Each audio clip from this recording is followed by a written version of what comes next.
Hey there, how are you doing? It's me again. So, back home after the trip to Portugal, I thought I'd put together a little video to give an overview of a bit of a summary of the trip to Portugal. So keep in mind, this is, one guy's take on a first-time trip to Portugal.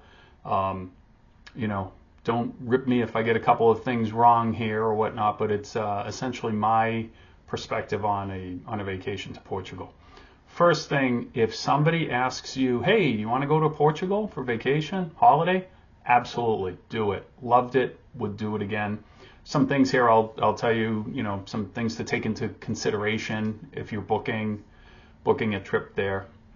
So a couple of things. One is transportation, right? So, and before I get going into this, I'd encourage you to look at other videos, Facebook pages, Instagram, where folks are providing information about, hey, if you're visiting, do this, do that.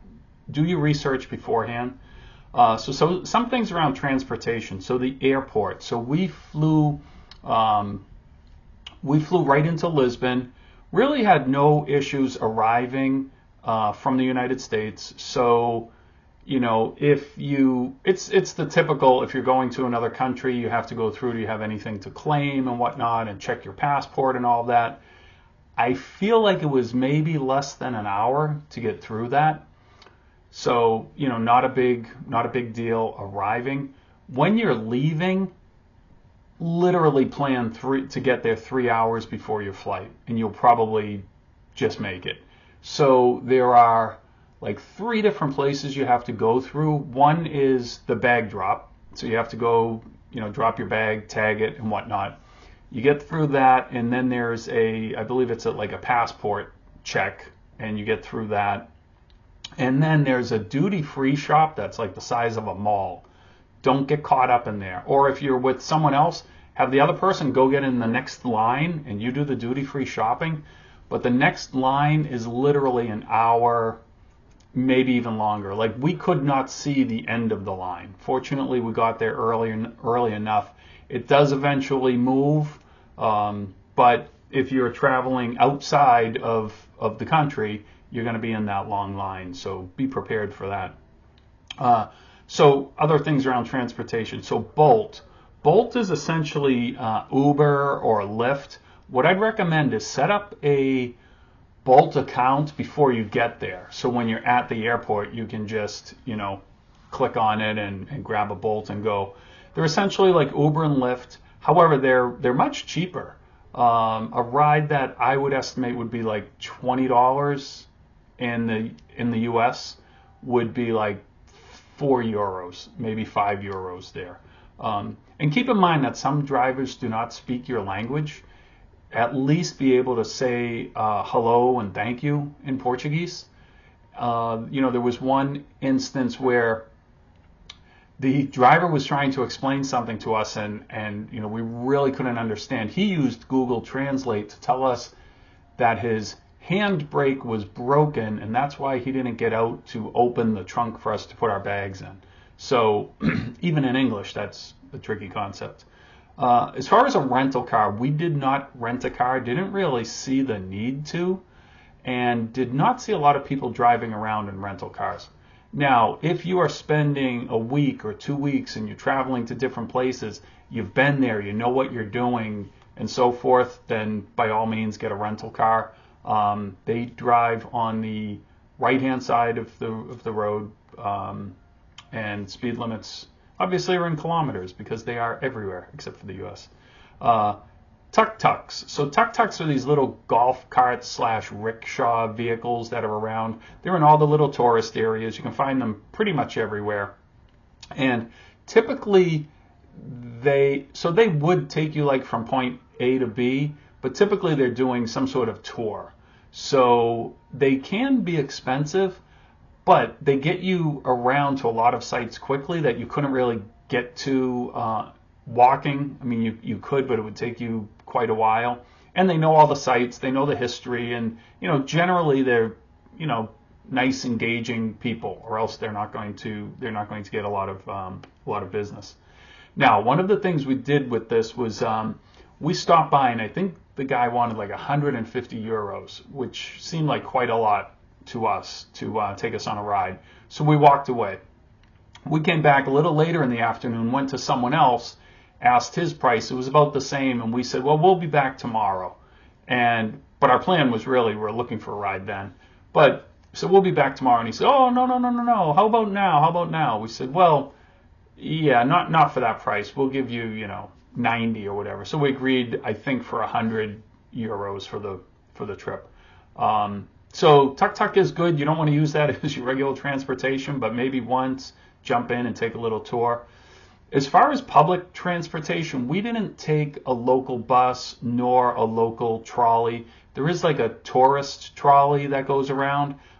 That's also, people use that to get around and get to work and stuff, the locals. So I don't know how they feel about it full of tourists. But anyway, there are trolleys that'll get you here, there, and everywhere. The same with the buses. I don't really have an opinion on that because I didn't use them. The train. So we did take a train from Porto to Lisbon. So we spent a few days in Lisbon, eventually went up to Porto, had to come back to Lisbon to take our flight home. I would say it was about 3 hours. It was very comfortable. We paid a few extra euros to sit in the, I don't know if it's the deluxe coach or the upgrade. Basically, it's like an airplane. Instead of 3 seats across, it was 2 seats across. Plenty of room for a laptop. There is Wi-Fi on there. There's no real food, but they do serve beer, wine, soft drinks, and snacks. So that was good to grab a snack. And you can buy your ticket on your phone a few days in advance. But when you're searching, make sure you go to I think it was cp.sp, or there's a website that is the train company. Go through them, because otherwise there's these other things that'll pop up and say, hey, buy your tickets here. You go to check out, you see there's a fee added onto it. You don't have to do that. Go right through the train site.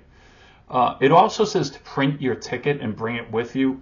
We didn't print our tickets. You get an assigned seat anyway, and they just came around, walked through, and you showed them your ticket on the phone, and they were fine. Other options, private drivers. So we did hire a private driver to take us from Lisbon to Porto, and I think it was well worth it. The guy knew a lot of history. We had great conversation along the way, and he stopped at about 3 different sites during the day, and we spent probably an hour to an hour and a half at each of those sites. So it was an all-day trip for him. I think it was about 500 euro for that trip, and I feel like it was definitely worth it, especially if you're a first-time visitor and you're not really sure like what all these things are. You want to see a few different cities. We did that. Tour buses. So tour buses, that's a good option if you want to go someplace like, there's a place called Sintra that we went, and we did that on a tour bus. It was great, good experience. Once again, you can book that right online. There's a central spot, near a coffee shop or whatever that you meet at, and everyone piles on the bus and off you go. That was really a good option, and I think that was worth it as well. Finally, transportation, walking. You will be walking a lot. Lisbon is basically a hill. In fact, Porto was too. So you're always going to either be walking uphill or downhill the whole time. There are also lots of stairs to climb. So, instead of going around one street and all the way up, there are some stairs. But be prepared to walk. Bring the right shoes. I mean, you don't have to have hiking shoes, but I wouldn't wear heels anyway, but I would not recommend wearing heels walking around on the streets. The streets themselves were typically cobblestone, and the sidewalks are tiles, and they're small, small pieces of tile that are all pieced together, and some of them are in fancy designs and whatnot, and it looks really nice. The issue is that they get very slippery when it rains, so just be prepared for that. So that's a quick synopsis on transportation, getting around. Food, lots of fish, lots of seafood. Some of the fish may be different than what you're used to, depending on where you live. But one key thing is the fish is typically grilled. It's usually salt, pepper. They grill it over fire, and it's not greasy, right? So it's not like deep fried haddock and fish and chips and whatnot. It's very I wouldn't call it dry, but it's cooked over dry heat versus in deep fried. Try the bacalhau.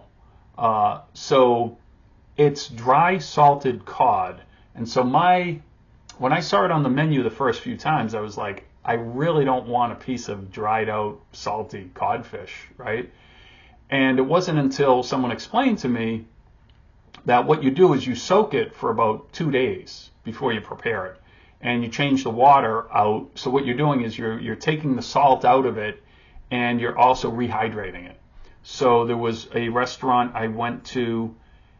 I asked the waiter, what would you recommend? And that's what he recommended. It came with some roasted potatoes and a vegetable. Absolutely delicious. So I wish I tried that earlier, but I really thought it was dry salted cod. It wasn't.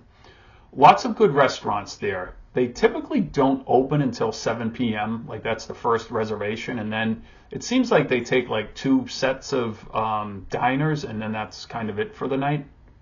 So there were also many small restaurants on the side streets. So if you're hungry at 3, 4 in the afternoon, you can get a sandwich somewhere. And in fact, I'd recommend that. Go, sit at a cafe, get a small sandwich and a coffee, and watch the world go by.